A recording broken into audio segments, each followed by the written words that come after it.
I've always been a big fan of Mr. Peachy ever since he was back with Games Workshop, since going through the painting phase and now the Jugs podcast, and into his own YouTube channel as well. I've always known that he was a fan of Necromunda and has watched my content too, so I thought I'd reach out, get in touch and see if he was interested in a Necromunda collab. Turns out Mr. Peach was most agreeable and was very keen on doing a collab with me down under Hive. Now, the main problem is he's all the way up in the Northern Hemisphere and I'm all the way down under Hive, so, you know, time is difficult and obviously distance is another factor too. So I thought, what could we do which would create a really sort of engaging collab that crosses the distance of the globe? And then Games Workshop came out with a new Apocrypha Necromunda article about basically pod racing in the Underhive. So I thought what would be a good idea is to kit bash a custom vehicle each, send it to each other in the post and paint it up. Almost like a kit bash exchange, I suppose. Now, I've done a fair bit of kit bashing and most of it has just been single miniatures. I've certainly never kit bashed any vehicles. So this is entirely new to me.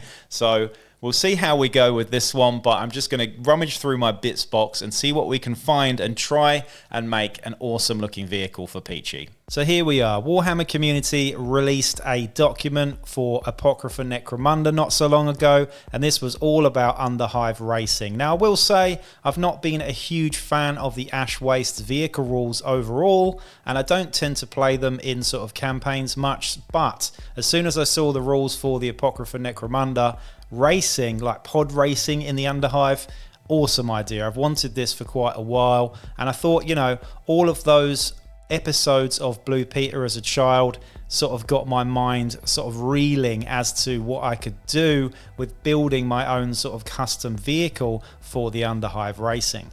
So I went through my bits box and I just pulled out a bunch of random crap. Now, I have got an extensive bits box, but I haven't got much in the way of vehicles. So I'm going to have to start from scratch here and just completely fly by the seat of my pants, which honestly is the best way to kit bash. If you're not confident about kit bashing, don't worry about it. You can just put a bunch of stuff together. Sometimes it works, sometimes it doesn't, but hopefully for this video and by the end of this video, we'll have something that resembles a vehicle that could be used in your games of Necromunda. Now, I've got pipes aplenty, but I've also got these sort of train wheels. I don't know what they are. We've also got a few sort of pipe ends, random bits of Necron looking technology in here, loads of barricades, some sort of like, I don't know what that is, like a fuel thing or some sort of generator. We've got random sort of bits of sort of doors from rhinos, I believe, as well. And lots of little gubbins like the Vansar jet boards or whatever they're called, the hoverboards, which I hate. So I'm just not going to use those on normal Necromunda stuff. We've got some grills. We've got a huge, weird, half-built sort of like crane thing here, which I think, honestly, I'm going to probably end up using as the body for this vehicle because it just looks really cool. I particularly like the sort of gothic nature of the arches in the middle and the sort of like big engine on the back. I think that looks pretty cool and almost looks like a sort of like the front of a train perhaps. So I think that's where we're going to go with this. Maybe a sort of train using these train wheels that we've got. I don't know. Let's see how we go. The things you'll need are a pair of clippers, a sharp knife, or in this case a fairly blunt one, a file, and some plastic cement, of course, as well to stick everything together. You could go with blue tack, but the most important thing here is a nice cup of tea. Make sure it's Yorkshire tea, nothing else will suffice. Anyway, without further ado, let's get straight into this chopping and hacking and cutting and seeing what we can do. Let's start off with this sort of weird crane thing. Now, it looks like, I don't know if these are from the same kits, they don't actually fit together, but we can make them fit together. We can cut things off, we can file things down, we can glue things on, and we can just see where we go. But I've got some las cannons here as well, by the way. We're going to need some weapons on this thing. But really, I think we're just going to start sort of coming up with ideas just by putting a few bits together and seeing if they work. This giant sort of generator thing looks pretty cool. It's got some spikes on it. Could be the front of the vehicle maybe with some sort of spiky rams on it. I don't know. It looks quite big and chunky to go on this, but it's weird because I feel like Games Workshop's dimensions, they all kind of, everything's built to a similar sort of size. Well, I know the scale is a thing, but like the width of a lot of things is about the same, particularly when it comes to scenery and terrain. But already I can see some potential here just by using this perhaps as a sort of generator, or maybe even a battery for the las cannons that I've got put aside. So I think what I'm going to do here is actually just cut off these little nubs and see if this sort of generator thing actually fits snugly on here. It does look a bit ridiculous, but again, we can just keep adding things to it to make it sort of like fleshed out, I suppose. We're just starting with bare bones, a skeleton of a vehicle here, so we don't need to overthink it too much. I'm going to hack these little bits off, and I'm going to start sticking stuff down. Now, you could just use blue tack here and sort of stick together things, you know, and then pull them apart again. But I like to just go hard or go home and just stick stuff together. And if I don't like it, then chuck it in the bin and start again. I tend to use my knife for everything, scraping off sort of areas. And then if I really want things to fit snug, I'll go in with the file and do some filing. Just make sure when you use your file that you're not, you know, breathing in all of those bits of tiny plastic dust, which probably aren't too good for you, but I'm sure we've all inhaled plenty of. Right, now to sticking things together. I've sort of filed down the sort of bits of flash on this and filed down the bottom of this sort of generator thingy. And I'm just going to stick it on now. So just make sure when you stick things on that you don't spill glue everywhere all over a nice neoprene gaming mat, because it really isn't very good to do that. As you can see, I'm making an absolute mess everywhere. I like to use a shit ton of glue. I don't like to use a little bit. I see people in the comments telling me that I should use less glue. Screw you, I want to use as much as possible. Plus I want to inhale those sweet, sweet glue fumes. But yeah, like the width of this thing is kind of interesting. Like it fits the sort of core body of the generator against those two sort of things, those two sort of struts, I guess they're called.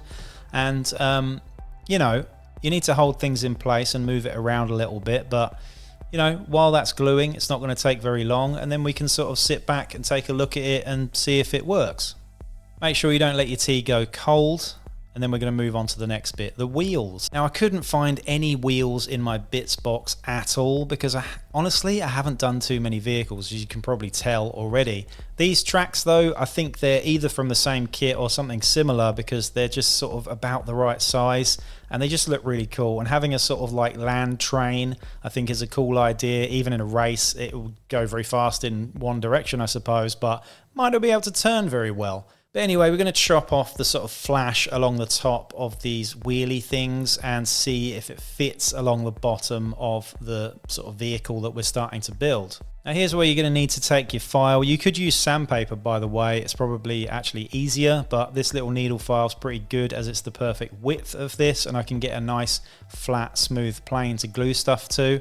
It's really important just making sure things fit flush before you glue it as well. I tend to be fairly rough and ready with my kitbashes, but I know a lot of people that take a lot of time to make things fit together really well, and you can totally do that. Depends how impatient you are. Okay, with both edges filed down, we can now think about gluing these on. Now I've got to figure out, because this overlaps a little bit, which side is the front, which side is the back. I'm not really sure at this point. I think I'm sort of starting to change my mind and realize that actually the other end might be the front. But either way, we could either stick this in the middle or we could have it sort of overlapping a little bit more. I'm just going to stick it down, and you know, if I don't like how it looks, I can always move it around before it dries completely. You can add some more glue to the outside and then the whole thing collapses because you've just sort of re-melted it. But yeah, just take your time, move it back into position, and I've decided obviously that the overlap needs to be one-sided here. I feel like it just looks better that way. I'm just taking extra precautions to make sure this thing's actually straight and that it's like, you know, not in a funny angle or something. Okay, putting the next one on. Again, I'm just going to douse it with glue because, you know, this thing's going to be painted in the end, so we're going to cover up most of that sort of nasty, yucky glue stuff and probably add loads of texture and weathering to it as well. Now back to what I was saying about sort of Games Workshop sizing for stuff. Like these little panel things, these little square gubbins, I'm not really sure where they're from or what they are, but they seem to fit perfectly inside this, whether they're from a similar kit or from a completely different kit. I know that the intention with a lot of the NECROMUNDA terrain is that it does fit together and that it's all sort of compatible, and I believe that's the same with a lot of things like this as well. They just sort of magically fit together really nicely without you having to do too much work. So Find bits that fit together is my advice. Anyway, I'm not really sure what to do with this sort of open compartment here. My idea really is to sort of fill it in from the outside so that it looks more chunky and less skeletal. But I think I might sort of come up with an idea for perhaps a chair or a seat with a driver in it perhaps, maybe even a steering wheel as well if I can find one. Again, I like the sizing of these things. I think these are from Kill Team, and these could go on the end of this generator thing just to make it look a bit more interesting, a bit more like an energy source perhaps. Let's go right ahead and just stick these things on. It makes it look very, very wide, but if this is the front of the vehicle, then we can call it the Hammerhead. There you go, it's got a name, it's the Hammerhead. Pretty weird so far. We've got this steampunk Hammerhead shark type vehicle, but I feel like this back bit needs to have some sort of grill or something on top just to sort of link everything together a bit more. You can try all sorts of different bits, but sometimes you'll get sort of writer's block with kit bashing and you just won't be able to think of a good idea. Just try as many things as possible, snip bits apart, stick bits on, just see if things work, and if they don't, you know, you don't have to commit to it. So these like pipe ends, I figured that actually the front of the vehicle is actually the back of the vehicle, and that this sort of like front of the engine there looks a lot like a sort of steam train, particularly if I put this sort of like pipe end on the front there. When you look at this from the front, it really does look like a steam train. However, I'm starting to doubt the fact that I made that sort of main bit on the back too wide now. Anyway, let's give a sort of making some sort of enclosed seat or area in the middle a try as well, just by cutting down one of these rhino flaps. Well, that didn't work, so I went away and I found a little piece of one of the Van Saar hoverboards. I cut it away and I added it to the back to form like a little seat, as you can see in there, which looks pretty cool actually. I'm very happy with how that's sitting at the moment, pun intended. But I've also just found myself a steering wheel, and again I think this is from that sort of Kill Team Beta Decima thing. These are like objective markers, I believe, and I just need to find a way to fix this steering wheel into place, because now we have a seat and a steering wheel. Things are looking pretty cool. Also, by the way, I decided to take off those weird Necron energy things as well, because they just didn't suit the overall aesthetic and they made it look too wide as well from the front. Alright, it's weapon time. Now, there's a ton of different places that I could put these las cannons in. I could put them on the little flaps that stick out the bottom, but it just felt too low. I could also sort of put them all over the front maybe as well, and they are massive las cannons, but we want to go over the top here. I'm actually going to stick them on the back sort of generator thing on those round housings, because I feel like those could sort of go up and down, perhaps rotate on the spot and move the las cannons into better aiming positions perhaps. What I'm going to do though is actually cut off the sort of like the doodad that hangs out the bottom of the las cannon with a knife and just sort of refix it so that it's sort of plumbed into the main generator as well. This is easy enough to do. I just took my knife, snipped it off, and then just re-glued it in a slightly different position. And again, it sort of gives a bit more stability to this as well as we glue these on. Yeah, nice. That's looking pretty cool at the moment. It doesn't have to make sense, it just has to look cool. All right, coming back to it, we've got pretty much a finished looking vehicle. On the top of the sort of chair there, what looks like a sort of mini church, we've got a little redemptionist sort of icon that looks really cool, just makes it look a little bit more Cawdor. And then at the front I got the mask of some sort of Titan and fixed that to it, which again looks quite like the Cawdor icon if you ask me as well. And then on the top of the sort of hole that was there on top of the sort of main engine, I put some little spikes and some other little doodads just to fill that hole. But otherwise, I'm feeling pretty happy with this. One thing I would say is I'd like to sort of fill in the gap at the front where we've got that sort of pipe end of the front of the train. But if you look at the whole thing from the front, the aesthetic is pretty cool, actually. I'm pretty happy where things have gone here. And, you know, we have ourselves a weird Cawdor land train all of a sudden. Now, I could go to town on this and actually put on some more gubbins, maybe some candles and things. So I'm going to have a look in my bits box to see if I can find any extra gubbins. But otherwise, this vehicle is pretty much finished and I'm really happy with it. What do you think, guys? I'd love to know in the comments down below.